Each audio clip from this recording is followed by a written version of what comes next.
Hello friends, welcome back to our YouTube channel Mechanical Engineering Exams Made Simple. In this video, let us see some standard questions from your air standard cycles, which is a very important topic from your both APPSC and TSPSC automobile engineering syllabus point of view, second paper. The air standard efficiency of an auto cycle is, it is equal to 1 minus 1 by r to the power of gamma minus 1. That is, it is should be B 1 minus 1 by r to the power of gamma minus 1. Right. In the diesel engine, the fuel is injected into the engine cylinder at the end of the compression stroke. Correct.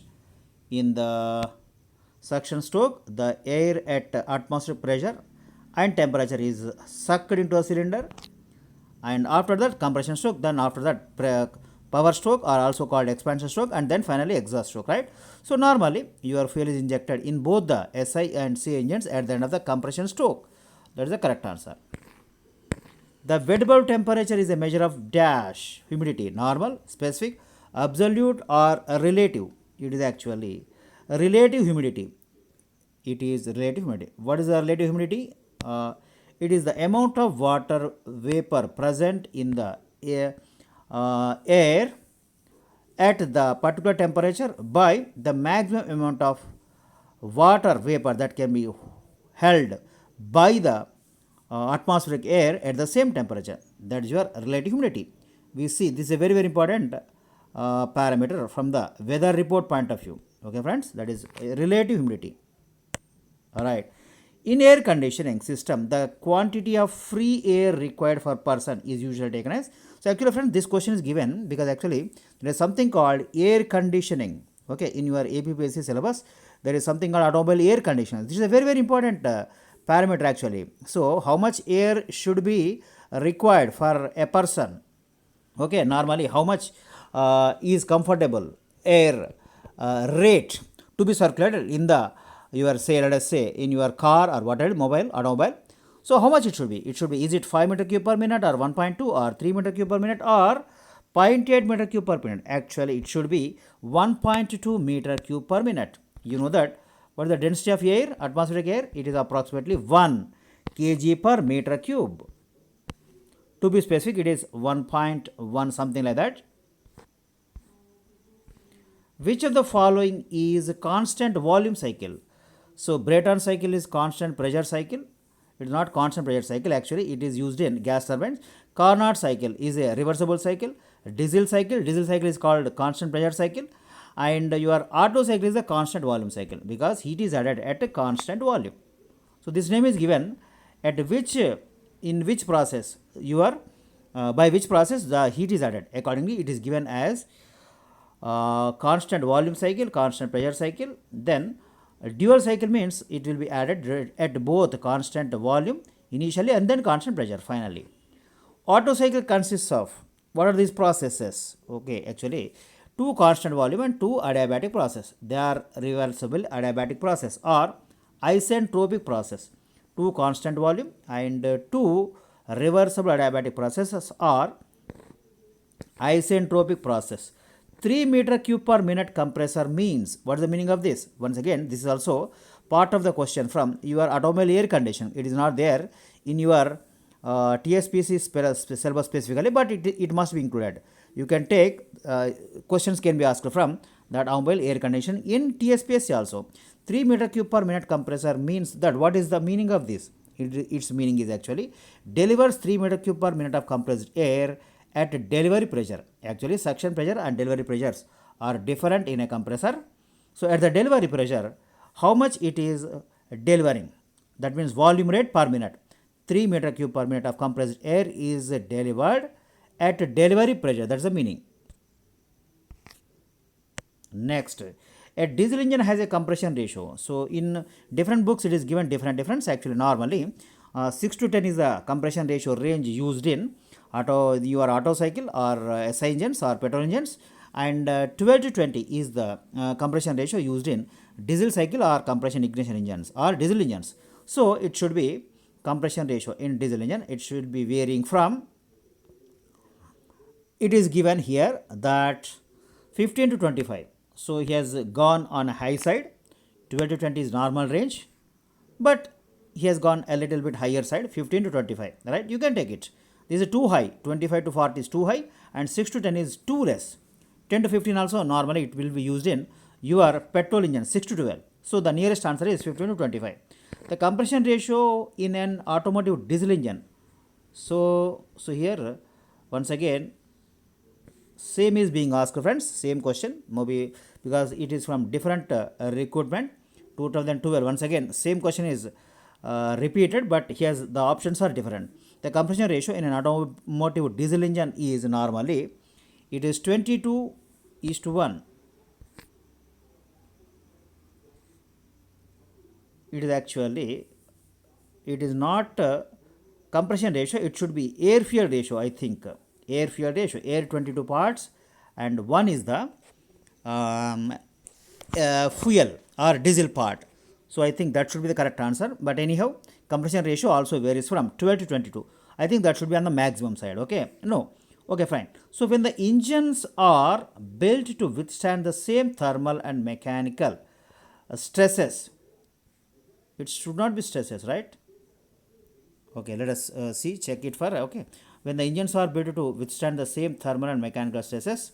Okay, so there are different conditions, friends, actually. So for same compression ratio, for same maximum temperature, like that. So I think it should be part of that only, for same temperature and heat added, something like that. Okay, so here what is the correct answer for this? For this it is actually diesel engine is more than dual cycle, more than Otto cycle. Okay, so diesel has the highest efficiency and dual has the middle efficiency, and Otto has the Otto cycle has the least efficiency. There are various 6 to 7 conditions are there, friends, for same maximum pressure, for same for the maximum compression ratio, like that, for the maximum amount of heat added, like that. There are 6 conditions are there. So please go through that. For whenever you get some compression ratio related, okay, so you can choose the Otto cycle will be having the highest efficiency, diesel will be dual will be next, and diesel will be least. But all other conditions, diesel will be the diesel cycle efficiency will be the highest, and dual cycle will be the in between that of Otto and diesel cycles, and your Otto cycle will be the cycle having the least efficiency. So like that you can remember that. Okay, so compression ratio, if you find some term like compression ratio, you can choose the Otto, then dual, then less than Otto, less than dual, less than diesel, like that. But other conditions it is only diesel, dual and Otto in that order. Right, next.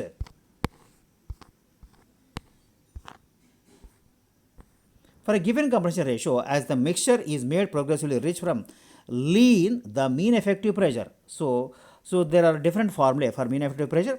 What is the mean effective pressure, by the way? So during suction the pressure is the least one, and during compression stroke it will be increased, and during the heat addition state or heat addition process it will be further increased. So the mean of the maximum pressure and the suction pressure, you can approximately take it as the mean effective pressure. Actually it is a pressure, it is a uniform pressure acting on the piston for the your stroke volume. You can remember like that. Okay, so here for a given compression ratio, as the mixture is made progressively rich from lean, the mean effective pressure decreases or increases, or initially increases and then decreases, or remains more or less same. So here actually initially increases and then decreases. This is the correct answer. By decreasing clearance volume, the volumetric efficiency of an IC engine. What is volumetric efficiency? It is nothing but 1 plus Vs by Vc. Vs is the stroke volume, Vc is the clearance volume. What is clearance volume? It is the volume purposefully included between the cylinder walls and the piston on the outward stroke, that is at the TDC. BDC, it will be going to the extreme right position, maximum volume. So it is the intentional volume created or given between the cylinder walls and your stroke, that piston position at the top dead center. So he is asking, by decreasing the clearance volume, the volumetric efficiency of an engine, is it going to increase or decrease, or remains constant, or first increases and then decreases? So here the correct answer is remains constant. It is not going to be affected by your clearance volume. Actually, what is the volumetric efficiency? It is the actual volume intake into the cylinder to the actual volume to the volume of air taken at the NTP, normal temperature and pressure conditions. Okay, so you have to calculate separately and then arrive at the volumetric efficiency. So it is going to be remain constant. The efficiency of a cycle is maximum when it is a diesel cycle engine or auto cycle engine, dual cycle engine or reversible engine. So definitely all those processes in a reversible engine, the cycle efficiency is the maximum, because actually all the processes are reversible, assumed to be reversible. In any cycle, the processes are any process, any natural occurring process is definitely irreversible, but we assume that they are a reversible process. But in a reversible engine, all the processes are reversible. So then Carnot engine is a basically a reversible engine that will be having the maximum efficiency between the two temperatures. So here diesel engine, auto cycle engine, dual cycle engine are not the candidate for the correct answer. So here the correct answer is a reversible engine. A reversible engine. For same compression, for same maximum pressure and temperature among auto, diesel and dual cycle, just now I told you friends, for same maximum pressure and temperature, so there is nothing like compression ratio involved. So definitely diesel is the most efficient, then dual, then your auto cycle. So definitely our answer should be A. What it should be A. Whenever you get some term like compression ratio related to compression ratio, if you are having any condition involving compression ratio, and along with some other conditions, you simply blindly take auto cycle will be having the maximum efficiency, then dual cycle, then your diesel cycle. But all other conditions like something involving pressure, temperature, etc., diesel will be having the highest efficiency, dual will be in between that of diesel and auto will be the least cycle having the least efficiency. So like that you can easily remember. A bore and stroke of the cylinder of a 6-cylinder engine working on auto cycle are 17 centimeters and 30 centimeters respectively. Total clearance volume is 9225 centimeter cube. Then what is the compression ratio? So you have to find out the first of all stroke volume pi by 4 d square into L. So pi by 4 into substitute bore is equal to 17 centimeters. Then stroke is equal to 30 centimeters. That means pi by 4 17 square, pi by 4 into 17 square into 300. Calculate that value. That is your stroke volume Vs, and clearance volume is given as 9225 centimeter cube. So your compression ratio is equal to 1 plus Vc by Vs. So 1 plus 9225 by pi by 4 into 17 square into 30. If you calculate that simple expression or equation, you are going to get your answer as D 5.4. 5.4. Please calculate, right? Once again, let me repeat. 1 plus Vc by Vs. Vc by Vs is a separate term. So 1 plus Vc 9225, Vs is equal to pi by 4 into 17 square into 30. So you calculate that, you will get the correct answer as 5.4. 1 kg of hydrogen requires how many kg of oxygen to produce how many kg of water? So H2 plus O2 is equal to H2O. So 2H2 plus O2 is equal to 2H2O. So you can accordingly calculate 2H2. H2 means 2. 2 into 2, 4. O2, 32. Gives here 2H2O. 2 plus 16, 18 into 2, 36. So 4 kg of hydrogen requires 32 kg of oxygen to give 36 kg of your water. So accordingly you can get 1 kg of hydrogen how much requires? It is going to require D 8.9 approximately 9. So 36 by 4 approximately 9 kg of water. So this is basically chemical balancing of the combustion equation. H2 plus O2 is equal to H2O. So from our chemistry, from fundamentals of your intermediate, 2H2 plus O2 gives 2H2O, like that. So you have to take the molecular weight and atomic weight of different molecules or atoms, and then accordingly we have to calculate. Just how I told you the process for calculating that. Match list 1 with list 2 and select the correct answer according to it. List 1 has given 2 constant volume, 2 adiabates, 2 constant pressure and 2 adiabatics, 2 constant volume and 2 isothermals, 2 constant pressure and 2 isothermals. In the list 2, I am having 4 cycles, Ericsson, Stirling, Joule, Otto. So the correct answer is for this, actually, it is D. That means AS, BR, CQ, DP. Accordingly, just check the answer. So here, AS means like that. You can check it, okay? So no problem. I am showing you here the options. List 1 A, B, C, D. List 2 P, Q, R, S. So D is the correct answer here. Check it. For same maximum pressure and output, which of the following sequence of cycle is correct? So if once again, same efficiency. So here definitely once again diesel cycle, dual cycle and Otto cycle. Diesel, dual and Otto cycle. Whenever you are having any parameters, involving parameters like pressure, output, like that, okay, except your compression ratio. If you are finding any combination of the parameters along with compression ratio or just for compression ratio, definitely Otto will be the highest, Otto cycle will be having the highest efficiency, then your dual cycle, then your diesel cycle will be having the least efficiency. All other cases, diesel first, then dual, then your Otto cycle. The term NTP stands for normal temperature and pressure. Normal temperature and pressure, right? It is not pressure gradient. It was given only to confuse you. It is normal temperature and pressure, right? Carnot cycle is a hypothetical cycle in which all processes are reversible, irreversible, isothermal, or non-quasi-static. Quasi-static process can also be taken as a reversible process. Okay. So he has given non-quasi-static. So it is same as your reversible process. But definitely Carnot cycle is a ideal cycle which will be assumed to be a reversible cycle in which all the processes are reversible process. Like it will be having 2 isothermal process and 2 reversible adiabatic process. That means isentropic process. That means T is equal to constant for 2 processes and S is equal to constant for 2 processes.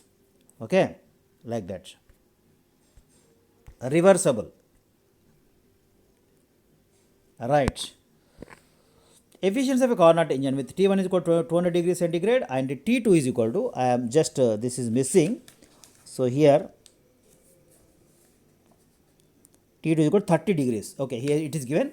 So T1 is equal to 200 plus 273, 473 Kelvin.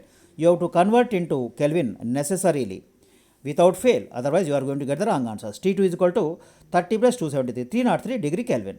So what is the efficiency? T1 minus T2 by T1, whole by T1. So 473 minus 303 by your 473. So after calculating that, you are going to get the efficiency as A, 36%.